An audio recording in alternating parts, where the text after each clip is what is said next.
कलयुगी नालायक बेटा अपनी बूढ़ी माँ से अपनी पत्नी के पैर रोज दबाता था।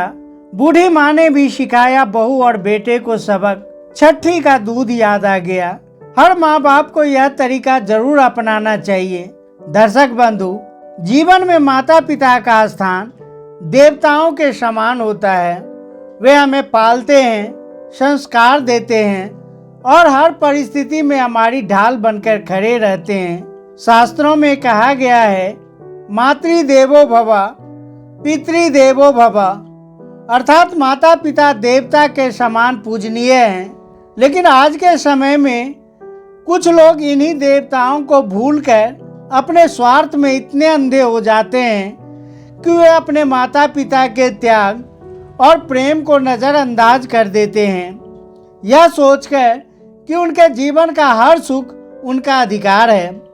दोस्तों, जो व्यक्ति अपने माता पिता का अपमान करता है वह अपने जीवन में शांति और समृद्धि को खो देता है।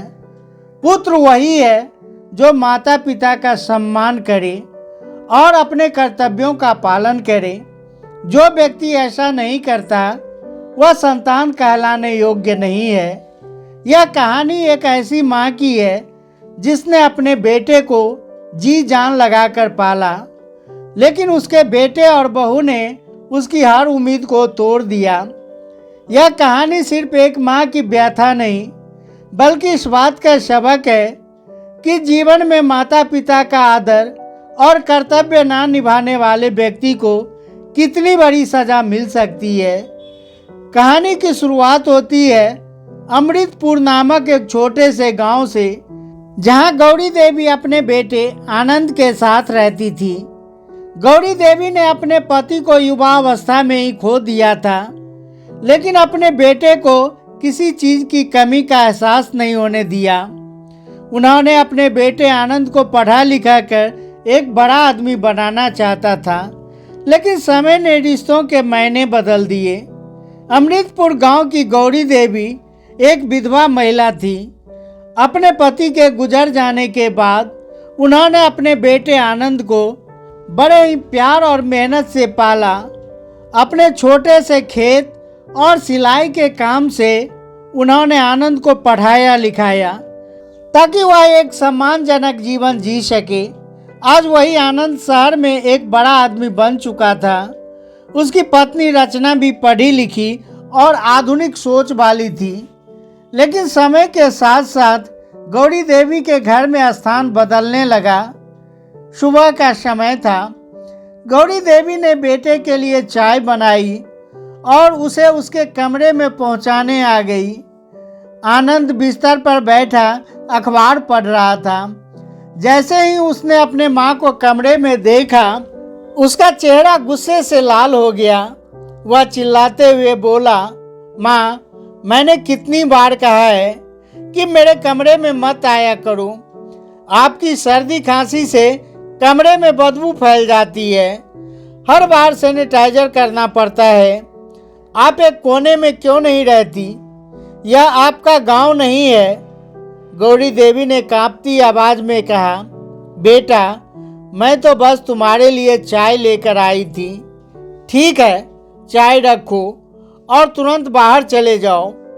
आनंद ने रूखे स्वर में कहा। उसकी इस बेरुखी से गौरी देवी की आंखें भर आई, लेकिन उन्होंने कुछ नहीं कहा। जैसे ही बाहर जाने के लिए मुड़ने को थी, आनंद ने फिर से चिल्लाकर कहा, आप खड़ी खड़ी मुझे क्यों घूर रही हो? बाहर जाओ। मित्रों, इसी बीच आनंद की पत्नी रचना कमरे में दाखिल होती है। वह फैशन से सजी धजी थी और चेहरे पर थकान का भाव।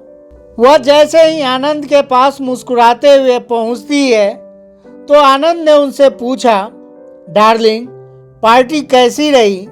इस पर रचना कहती है, मेरे तो पूरे शरीर में दर्द हो रहा है।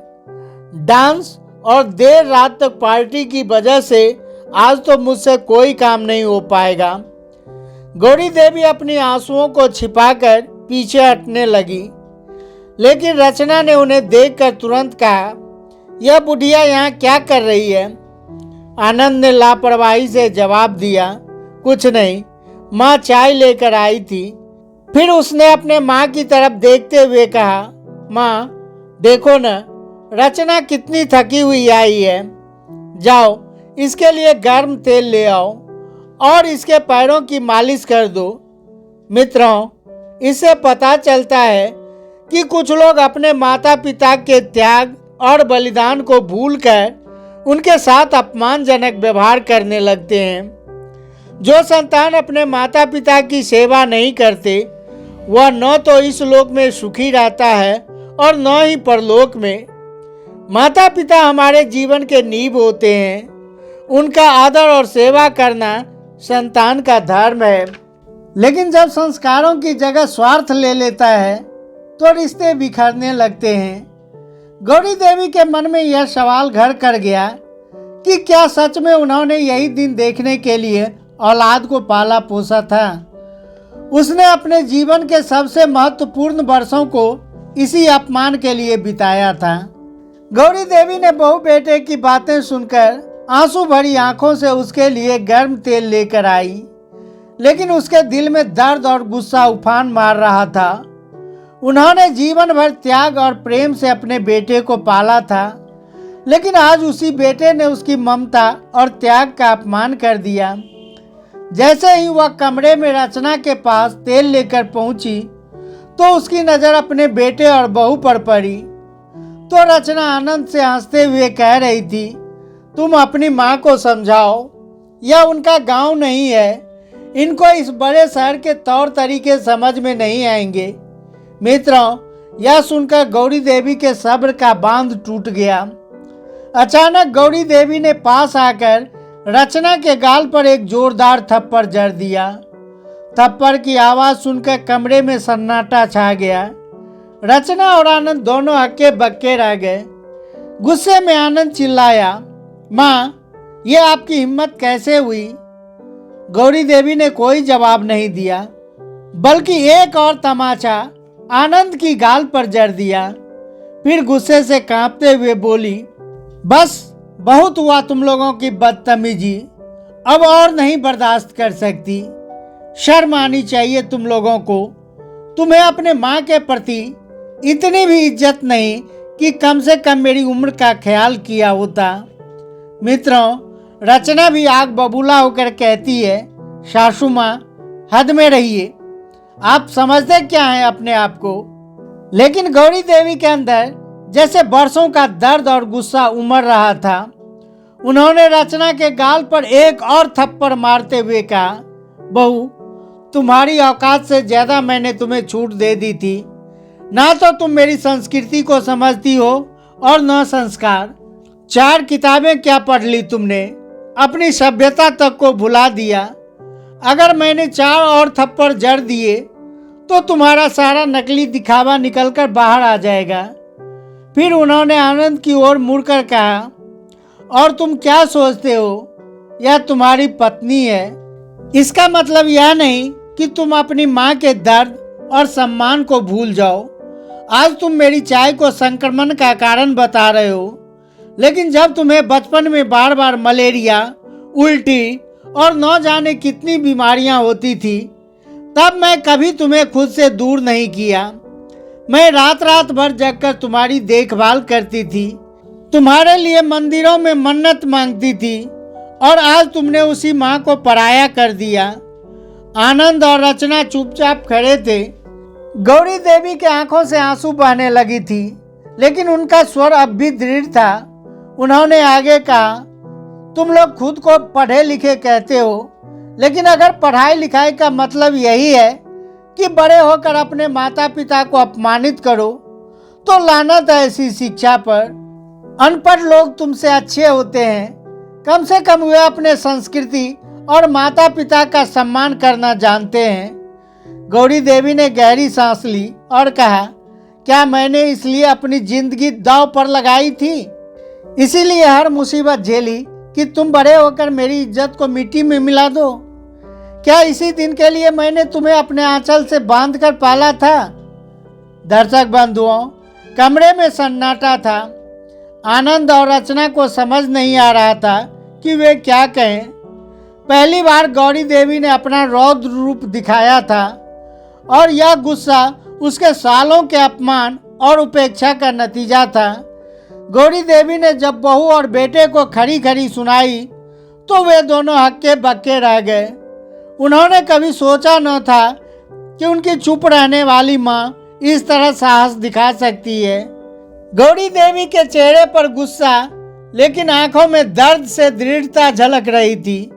वह फूट फूट कर रोने लगी। गौरी देवी के जीवन की एक कड़वी सच्चाई थी कि भरी जवानी में विधवा होने के बावजूद भी उन्होंने अकेले अपने बेटे आनंद को पाला।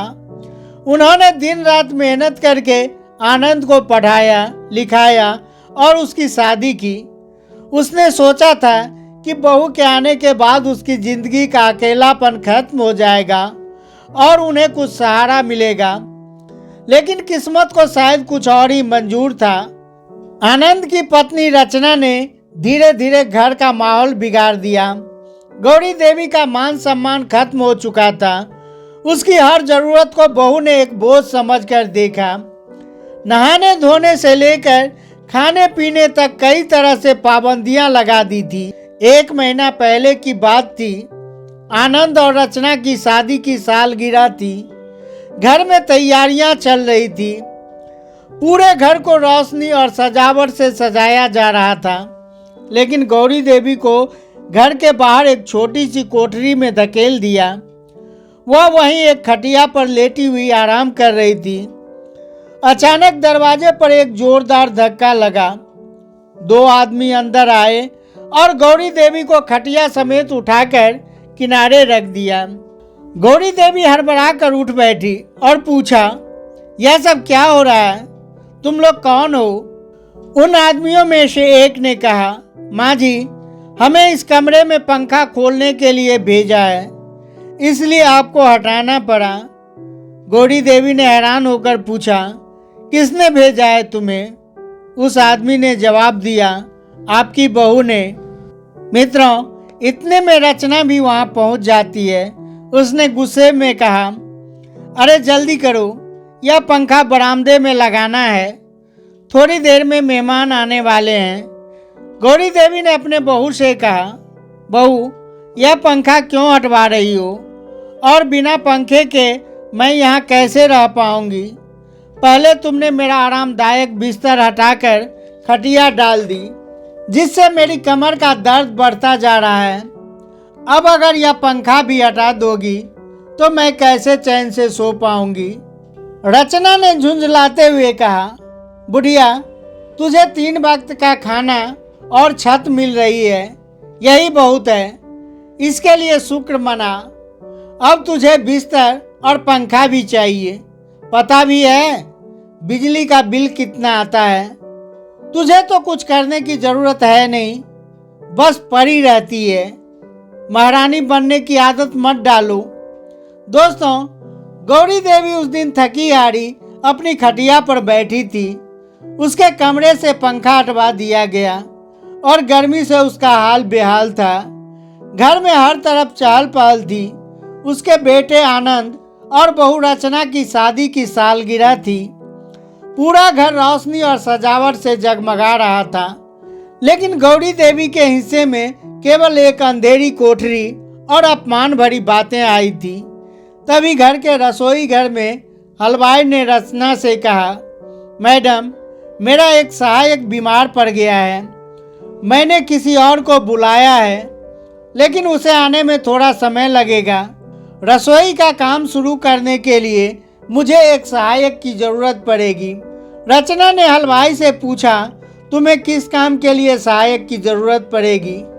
हलवाई ने बताया, सब्जी काटने, जूठे बर्तन धोने, टेबल साफ करने और पूरी बेलने जैसे कामों के लिए। यह सब काम अकेले करना बड़ा मुश्किल होता है। यह सुनकर रचना मुस्कुराई और बोली, तुम चिंता मत करो, मेरे पास एक सहायक है जो यह सारे काम अकेले ही कर देगी। कुछ देर बाद रचना गौरी देवी के पास गई। उसने उसे मजबूर करते हुए रसोई में ले जाकर हलवाई से कहा, यह रही तुम्हारी सहायक, अब इन्हें बोलो जो काम करवाना है। हलवाई ने जैसे ही गौरी देवी को देखा तो वह हैरान रह गया। उसने रचना से कहा, मैडम, यह तो काफ़ी बुजुर्ग है, क्या यह इतना सारा काम कर पाएंगी? इनसे यह बड़े बड़े बर्तन हिलाए भी नहीं जाएंगे। रचना ने बेरुखी से कहा, तुम अपना काम करो, इसकी चिंता मत करो, इन्हें जो कहा जाएगा वह सब कर लेंगे। इतना कहकर रचना वहाँ से चली गई। हलवाई ने गौरी देवी की ओर देखा और दयालु स्वर में कहा, अम्मा, यह सब्जियों का ढेर देख रही हो, इन्हें काटने का काम तुम्हें करना है। लेकिन सच कहूँ, तुम्हारी उम्र को देखकर मुझे यह सब कहने में अच्छा नहीं लग रहा है। घर में कोई और नहीं है जो तुम्हारी मदद कर सके। गौरी देवी ने दुख भरी आवाज में कहा, बेटा, जब किस्मत खराब हो तो उम्र और हालात से लड़ना बड़ा मुश्किल हो जाता है। यह घर कभी मेरा था, लेकिन आज मेरी बहू और बेटा अपना समझते हैं। मैं तो यहाँ पराये सामान की तरह पड़ी हूँ। 2 वक्त की रोटी के बदले यह मुझसे हर वह काम करवाते हैं जिसे करने में मेरी जान निकल जाती है। हलवाई ने चौंकते हुए पूछा, अम्मा, क्या यह सच है कि तुम इस घर की मालकिन होकर भी नौकरानी की तरह काम करती हो? गौरी देवी ने फीकी हंसी के साथ कहा, कौन सी मालकिन बेटा, मैं तो एक बुढ़िया हूँ जो उनके लिए सिर्फ एक बोझ हूँ। यह मुझ पर एहसान कर रहे हैं कि मुझे खाना और छत दे रहे हैं। हलवाई ने गहरी सांस लेते हुए कहा, अम्मा, माता पिता को लोग बुढ़ापे की लाठी मानते हैं, लेकिन कोई यह नहीं जानता कि यह लाठी सहारा देगी या टूटकर उनके ऊपर गिर जाएगी। वह हलवाई की बात ध्यान से सुन रही थी।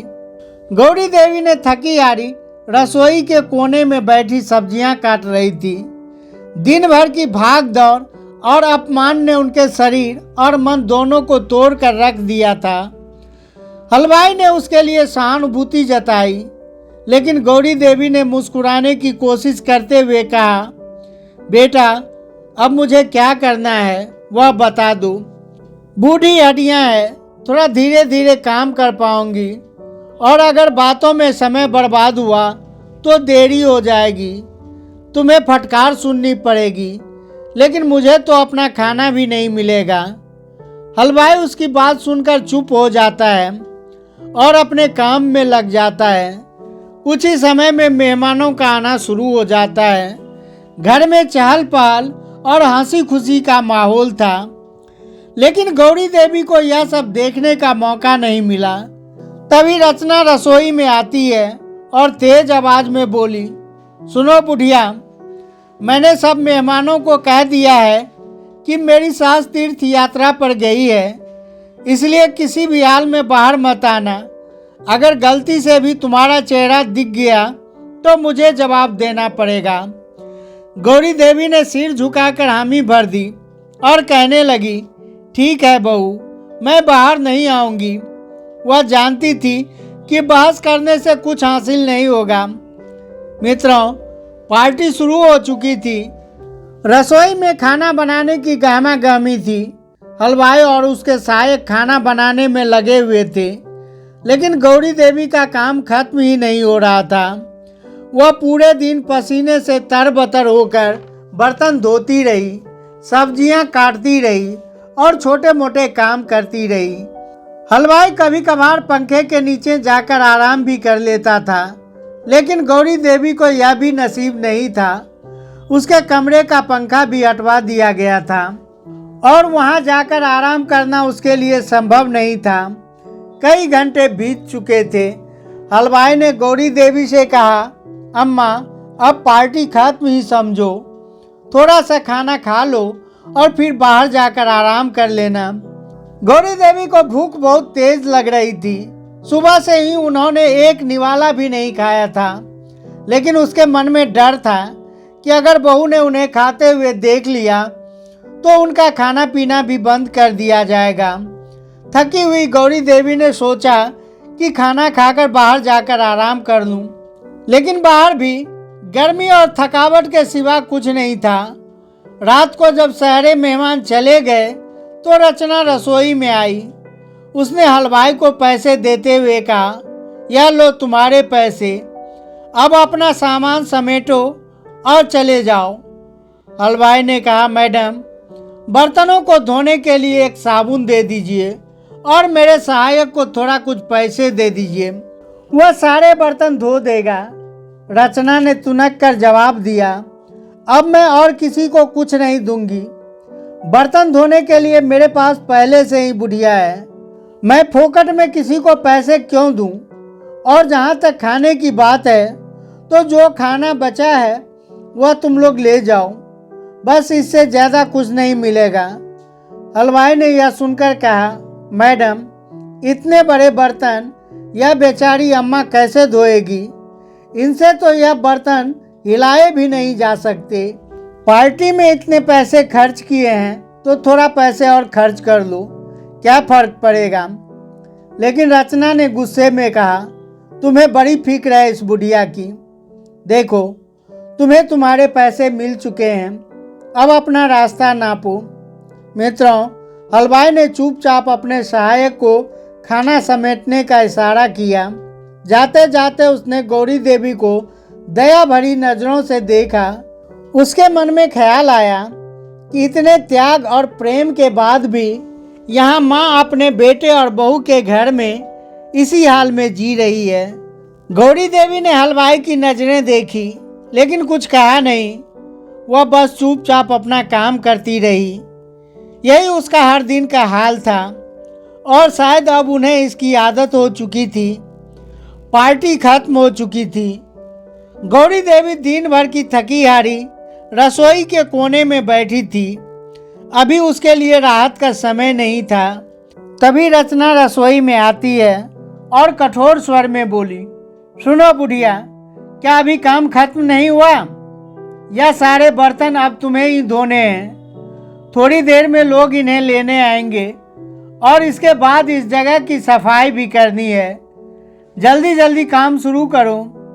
गौरी देवी ने धीमी आवाज में कहा, बहू मुझे बहुत तेज भूख लगी है, सुबह से ही कुछ नहीं खाया है। पहले मुझे कुछ खाने को दे दो, फिर यह सारा काम कर दूंगी। रत्ना ने गुस्से से आंखें तरेड़ते हुए कहा, पहले सारा काम खत्म करो, फिर खाना मिलेगा। मुझे पता है अगर पहले तुम्हें खाने को दिया तो तुम सुस्त हो जाओगी और काम में देर करोगी, इसलिए पहले काम करो। गौरी देवी के लिए अपमान और थकान सहना मुश्किल हो रहा था। सुबह से उन्होंने एक निवाला भी नहीं खाया था, लेकिन उन्होंने बहू से कुछ और कहने की हिम्मत नहीं की। उसके आंसू उसके गालों पर बह निकले। चुपचाप वह बर्तनों को समेटना शुरू कर दिया। बर्तन धोते समय उसका एक हाथ एक बड़े पतीले के ढक्कन पर गया। जैसे ही उन्होंने ढक्कन उठाया तो उसकी आंखें हैरानी से भर गई। पतीली के अंदर मिठाई, गाजर का हलवा, पनीर की सब्जी और चटनी रखी हुई थी। यह देखकर उसकी आंखों में खुशी के आंसू आ गए। वह समझ गई कि यह उस हलवाई का काम था। उसने जाते जाते उसके लिए यह चीजें छोड़ दी थी। गौरी देवी ने मन ही मन हलवाई को दुआएं दी और जल्दी जल्दी खाने लगी। थोड़ा खाकर उन्हें सुकून मिला, लेकिन उनकी थकान अभी भी बाकी थी। बड़े बड़े बर्तनों को धोते समय उसका शरीर जवाब दे रहा था। बर्तनों के बीच झुकी हुई गौरी देवी को देखकर उनका बेटा आनंद, जिसे शहर में लोग आनंद बाबू कहते थे, वह रसोई में आया। उसने अपनी माँ को देखा और तंज कसते हुए कहा, यह क्या माँ, जरा जोर लगाओ। खाती तो इतना हो पर सब कहाँ चला जाता है? आखिर इस शरीर में इतनी ताकत क्यों नहीं दिखती? गौरी देवी ने रुककर अपने बेटे की ओर देखा। उसके चेहरे पर दर्द और पीड़ा साफ झलक रही थी। उन्होंने धीमी आवाज में कहा, हाँ बेटा, खाती तो बहुत हूँ, लेकिन खाना नहीं, गालियाँ और अपमान। इतना कहकर वह रो पड़ी और रोते हुए बोली, लोग अपने बच्चों को बुढ़ापे का सहारा मानते हैं, मन्नतें मांगते हैं कि उसके बच्चे बड़े होकर उनका सहारा बने, लेकिन यह कौन जानता है कि वह सहारा देने के काबिल होगा या हमें तोड़ देगा। बेटा, हमारी तरह तुम भी एक दिन बूढ़े हो जाओगे। भगवान न करे कि तुम्हारे साथ भी ऐसा ही हो। मित्रों, आनंद ने उसकी बातों को अनसुना कर दिया और बाहर चला गया। गौरी देवी चुपचाप अपने काम में लग गई। उनकी आंखों में आंसू थे, लेकिन वह कुछ कह नहीं सकी। उसके 4-5 दिन की बात है। गौरी देवी आंगन में झाड़ू लगा रही थी। रचना वहीं बैठकर श्रृंगार कर रही थी। तभी वही हलवाई आता है। उसे देखकर रचना एकदम से चौंक गई और बोली, क्या हुआ? तुम यहाँ क्यों आए हो?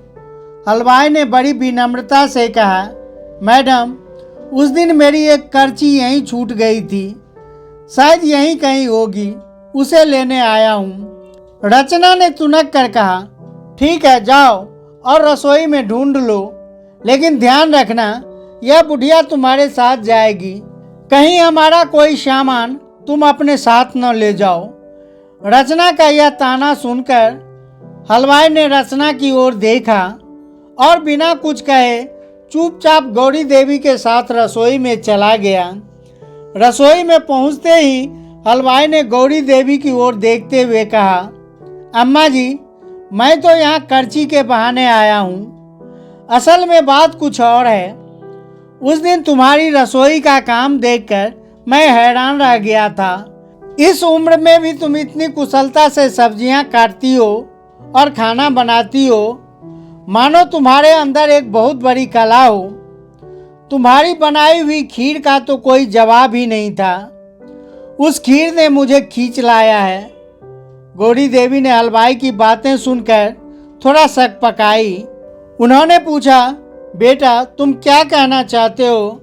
हलवाई ने मुस्कुराते हुए कहा, अम्मा, मैं तुम्हारे लिए एक मौका लेकर आया हूँ। यहाँ शहर के सबसे बड़े सेठ के पोते का अन्नप्राशन है।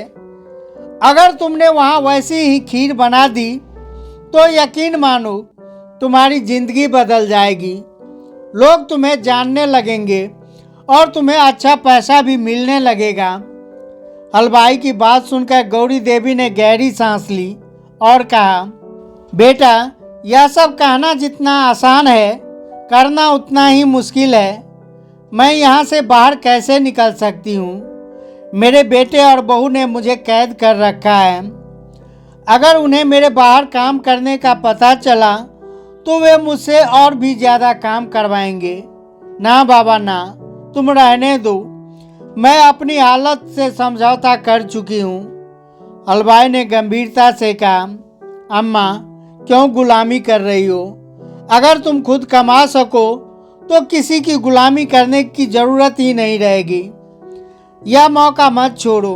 जरा सोचो, अगर तुमने यह काम कर लिया तो तुम्हें किसी पर निर्भर नहीं रहना पड़ेगा। यह लो मेरा नंबर। अगर काम करने का मन करे तो तुम मुझे फ़ोन कर देना, लेकिन याद रखना यह मौका छोटा नहीं है। यह तुम्हारी ज़िंदगी बदल सकती है। इतना कहकर हलवाई वहाँ से चला गया। गौरी देवी उसके शब्दों पर विचार करती रही। मित्रों, उस दिन शाम को रचना ने गौरी देवी को बासी खाना देकर कहा, खा लो, तुम्हारे लिए इतना ही काफ़ी है।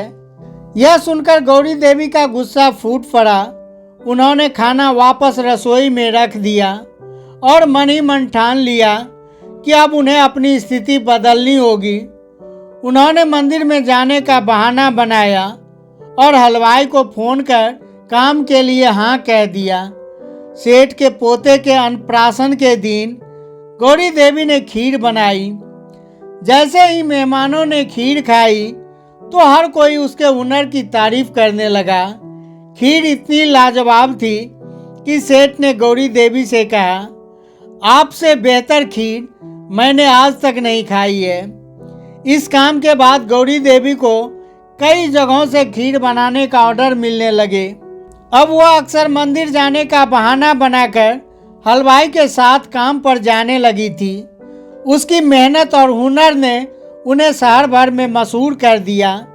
रचना को यह शक होने लगा था कि गौरी देवी कहीं बाहर जाती है, लेकिन उसने सोचा, अरे यह बुढ़िया तो घर का भी काम कर ही लेती है, जहाँ जाना हो जाए, इससे क्या फर्क पड़ता है। इधर गौरी देवी धीरे धीरे अपने पैरों पर खड़ी होती रही। कुछ महीने बीत गए और अब वह न केवल पैसे कमा रही थी बल्कि मान सम्मान भी कमा रही थी।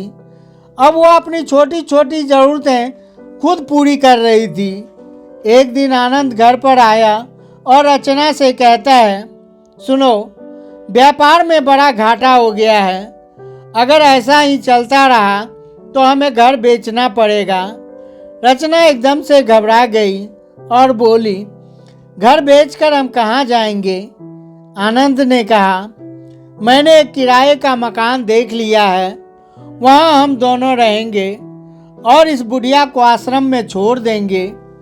इस तरह खर्च भी कम हो जाएगा। आखिर इसका बोझ कब तक उठाएंगे? मित्रों, दोनों ने मिलकर यह तय कर लिया। कुछ दिन बाद आनंद ने अपनी माँ से कहा, माँ, तुम्हें आश्रम में छोड़ने का वक्त आ गया है। यह घर मैंने बेच दिया है, अब हम किराए के मकान में रहेंगे और तुम्हारा बोझ अब मैं और नहीं उठा सकता। तुम्हारी वजह से मेरा व्यापार डूब गया है। तुम बड़ी मनहूस हो। मित्रों, गौरी देवी ने बेटे की बातें सुनी तो उसकी आंखों में आंसू आ गए, लेकिन उन्होंने अपने आंसुओं को छिपाते हुए कहा, ठीक है बेटा, तुम जैसा चाहो वैसा करूं, लेकिन मुझे 15 दिन की मोहलत दे दो। मैं अपने रहने का इंतजाम कर लूँगी और उसके बाद मैं खुद यहाँ से चली जाऊँगी। आनंद सोचने लगा, चलो यह खुद ही चली जाएगी तो और भी अच्छा है, मुझ पर कोई उंगली नहीं उठाएगा। गौरी देवी ने अपने अंदर के दर्द को छिपाकर इन 15 दिनों में खुद को और मजबूत बनाने का फैसला किया। उसके मन में अब सिर्फ एक ही विचार था, अपने पैरों पर खड़ा होना और अपने आत्मसम्मान को पाना। कहते हैं मित्रों, आत्मनिर्भरता ही सम्मान पाने का सबसे बड़ा साधन है। जब तक आप दूसरों पर निर्भर हैं, तब तक आप अपमान सहने को मजबूर हैं। आत्मनिर्भरता से ही सम्मान मिलता है। आनंद और रचना के व्यवहार से गौरी देवी ने अपनी परिस्थिति को अपनी ताकत बना लिया था। अब वह छुप छुप कर लोगों के घरों में खाना बनाने का काम करने लगी थी। जहाँ भी जाती थी उसकी बनाई खीर और देसी खाने की तारीफ होती थी। धीरे धीरे उन्हें और भी ऑर्डर मिलने लगे थे और उनकी आर्थिक स्थिति बेहतर हो गई।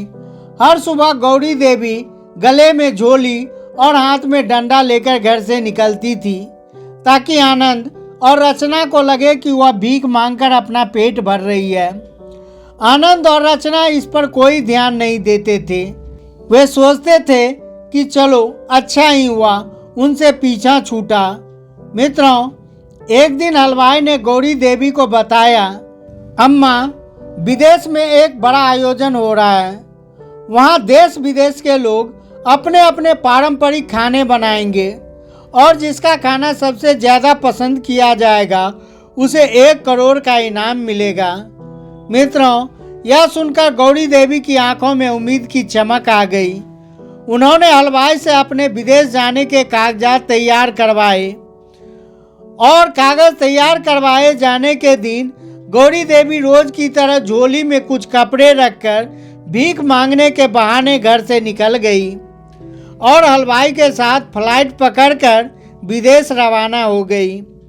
मित्रों, 2 दिन बाद आयोजन शुरू हुआ। हर कोई अपने अपने तरीके से खाना बना रहा था। गौरी देवी ने 4 ईंटों का चूल्हा बनाया और देसी व्यंजन जैसे सरसों का साग, मक्के की रोटी और बुनिया बनाई। शुरू में किसी ने उसके खाने की तरफ ध्यान ही नहीं दिया, लेकिन जैसे ही किसी ने उसके बनाए सरसों के साग और खीर का स्वाद चखा तो उसके खाने की तारीफ होने लगी। कुछ ही देर में उनके स्टॉल पर भीड़ उमड़ पड़ी। जब परिणाम की घोषणा हुई तो गौरी देवी को $1 करोड़ का इनाम दिया गया। पूरा हॉल तालियों से गूंज रहा था। गौरी देवी की आंखों में खुशी और गर्व के आंसू थे। इसके साथ ही उन्हें वहां रहने की सुविधा भी दी गई। गौरी देवी ने तय किया कि अब वह विदेश में ही रहेगी। वह जानती थी कि अगर वह वापस गई तो आनंद और रचना उसकी सारी धनराशि छीन लेंगे। गौरी देवी ने हलवाई के साथ मिलकर विदेश में एक रेस्टोरेंट खोला। उसका रेस्टोरेंट देसी खाने के लिए प्रसिद्ध हो गया। उनका नाम अखबारों और टीवी चैनलों में आने लगा। धीरे धीरे लोग उनकी कहानी जानने लगे। एक दिन आनंद का बेटा सोनू टीवी देख रहा था। उसने गलती से चैनल बदल दिया जहां गौरी देवी का इंटरव्यू चल रहा था। सोनू चिल्लाने लगा, अरे दादी दादी देखो, दादी टीवी पर आ रही है। आनंद और रचना ने पहले तो इसे मजाक में लिया, लेकिन जब उन्होंने टीवी पर गौरी देवी को देखा तो उसके होश उड़ गए। उन्हें विश्वास नहीं हो रहा था कि उनकी मां विदेश में इतना नाम कमा रही है। उन दोनों के मन में लालच आ गया। उन्होंने किसी तरह गौरी देवी का फ़ोन नंबर निकाला और उन्हें फ़ोन किया। फ़ोन पर आनंद और रचना गिड़गिड़ाने लगी। उन्होंने माफ़ी मांगी और कहा, माँ तुम वापस घर आ जाओ। जब से गई हो अच्छा नहीं लगता है। हमें अपनी गलती का एहसास हो गया है। लेकिन गौरी देवी ने सख्त स्वर अपनाते हुए कहा, मेरा कोई बेटा और बहू नहीं है। अब मैं किसी को नहीं जानती। मैं अपनी ज़िंदगी में खुश हूँ। और आनंद और रचना ने बहुत मिन्नत की, लेकिन गौरी देवी ने फ़ोन काट दिया। दोस्तों, गौरी देवी ने अपने पोते सोनू के लिए बैंक खाते में एक बड़ी राशि जमा करवा दी ताकि उनका भविष्य सुरक्षित रहे। लेकिन आनंद और रचना को उन्होंने कोई मदद नहीं की। गौरी देवी अब विदेश में अपनी जिंदगी सम्मान और खुशी के साथ जी रही थी। वह दूसरों के लिए प्रेरणा बन चुकी थी। उनका जीवन यह सिखाता है कि बुढ़ापे में आत्मनिर्भरता और सम्मान के साथ जीने का निर्णय ही सबसे बड़ा कदम होता है। माता पिता को कभी बोझ नहीं समझना चाहिए। कहते हैं, जो अपने माता पिता का सम्मान करता है उसके घर में सुख समृद्धि का वास होता है। गौरी देवी का जीवन हमें यह सिखाता है कि कठिन परिस्थितियों में भी आत्मसम्मान और हिम्मत से लड़कर जीत हासिल की जा सकती है।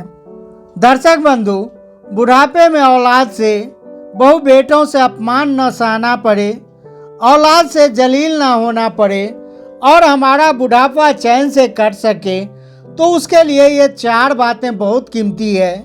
इन्हें अपने जीवन में जरूर अपना लेना। पहली बात, अपने जीवन की सक्रिय समय में बचत करने की आदत डालें। जितना संभव हो सके धन को भविष्य के लिए सुरक्षित रखें।